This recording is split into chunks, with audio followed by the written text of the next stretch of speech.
Hey bros, qué alegría poder estar con ustedes en el video de esta semana. Con este nuevo contenido de videos pequeños acerca de los quintos pisos de Dungeon grupales, quisiera que me ayudaran con un cometido antes de empezar este video. Como sabrán, los quintos pisos de mazmorra grupales son bosses que, aunque no tengan tanta dificultad como las Dungeon avalonianas, muchas personas aún desconocen el qué hacer al conseguirse un boss dorado de alguna Dungeon grupal y fallan luego de tener varios intentos con él. Del mismo modo, estos pisos son extremadamente raros y a veces difíciles de obtener, así que les pido a mis suscriptores la ayuda de si en algún momento tienen un quinto piso y se encuentran cerca de Limburg o el continente royal y quiere salir en uno de mis videos, avísame dentro del juego como Chichón o en mi Discord privado, que dejaré en la descripción.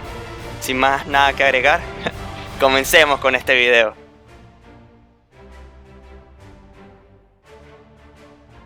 De acuerdo chicos, antes que nada quisiera comentarles que realmente no existe una composición estándar para realizar este boss. No son muy difíciles y, con un buen sanador, un tanque y sabiendo bien cada una de las mecánicas a seguir, realmente estos bosses son una pasada muy rápida. Ahora bien, como nos saltaremos todo lo referente a la build contra este boss, consideremos hablar de cada una de sus mecánicas lo más precisa posible, para saber cómo derrotar al cazador o del Reaper. Lo que recomiendo es que durante sus dos primeras rotaciones entren a pegarle al boss solamente entre 4 a 5 personas, el healer, el tanque y 2 a 3 daños de distancia, mientras el resto de la party se queda esperando su momento de entrar en la esquina que se muestra en este momento en pantalla. Acerca del posicionamiento inicial contra este jefe es bastante simple. Basta con que los 2 o 3 daños a distancia se mantengan juntos en uno de los dos lados de la sala, mientras van haciéndole daño al boss y cerca del cofre, tal cual y como se muestra en el cortometraje. Como tanque principal debes tener mucho cuidado, ya que una de las primeras habilidades que el boss lanza se llama Corte Sangrante. Este poder va en dirección a quien posea el agro. El jefe lanza un corte en línea recta frente a él, causando un daño considerable y a todo aquel que alcance lo dejará con un sangrado. El sangrado dura aproximadamente unos 20 segundos en tier 8. Esta habilidad el jefe la lanzará constantemente durante todo su combate. Vale, como segunda mecánica va a ir dirigida a los daños de larga distancia. El boss marcará a un jugador aleatorio que lo estén dañando desde la distancia. El boss hará una animación de levantar y dar vueltas a su guadaña y luego de un par de segundos él la lanzará al jugador seleccionado, dejando un área de descomposición a sus pies que causa una cantidad de daño mayor conforme más tiempo se esté parada sobre ella. La mecánica contra esta habilidad es siempre colocar las áreas de un lado del cofre y luego del otro. De acuerdo, la tercera habilidad y la más peligrosa a la cual hay que estar atentos es la llamada espiritual. Durante esta canalización el boss creará un rango dentro de sí mismo.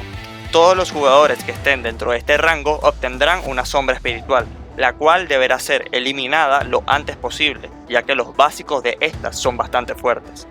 La mecánica a continuación contra esta habilidad es fácil, pero debe ser en un momento correcto, rápido y preciso. Justo cuando el boss canaliza esta habilidad, ya le has bajado aproximadamente un 25% de la vida para que puedas estar atento. Cuando esto suceda debes utilizar tus botas lo antes posible y salir del área reflejada. Una buena ejecución se deduce en que ninguna sombra debe salir. El que salgan una o dos sombras, la party que está en la parte exterior puede agarrar el agro de las sombras y acabarlas sin ningún problema. Con eso concluye toda la primera rotación del boss. Solo tienes que seguir haciendo cada una de las mecánicas de la forma que te he mencionado y lograrás terminar este jefe fácilmente sin ningún tipo de problemas. Existe un golpe extra del jefe que ocurre luego del segundo giro de guadaña. Esta habilidad se llama Corte Desgarrador, que lanzará una habilidad en dirección de quien tenga el agro. La habilidad tendrá un área de efecto de un cono frente al jefe, y los que sean alcanzados por esta habilidad dejará un charco corrosivo a sus pies. El final de la segunda rotación es la segunda llamada espiritual.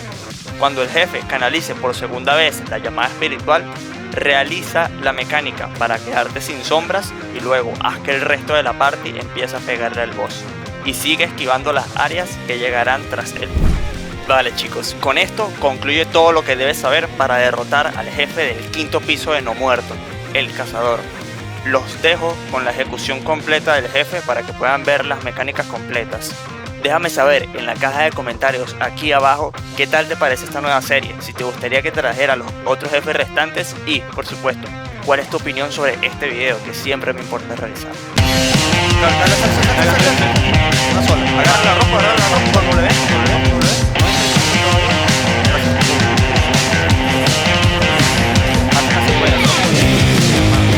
Maverick, vele. Dale sobre el brazo, dale, como atrás. Va, nene. Ahora póngase al norte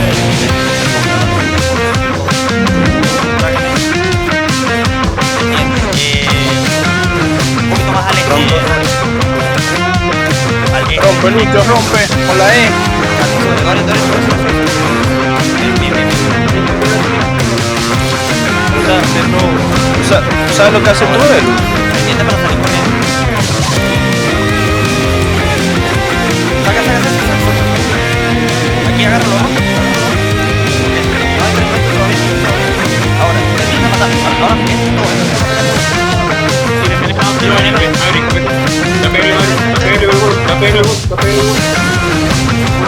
Pendiente atrás.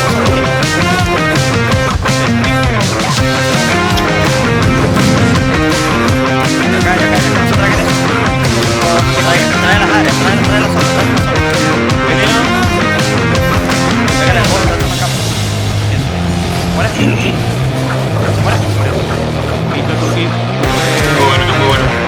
Me acuerdo al principio, pero luego como moríamos. Coño, hermano, nice.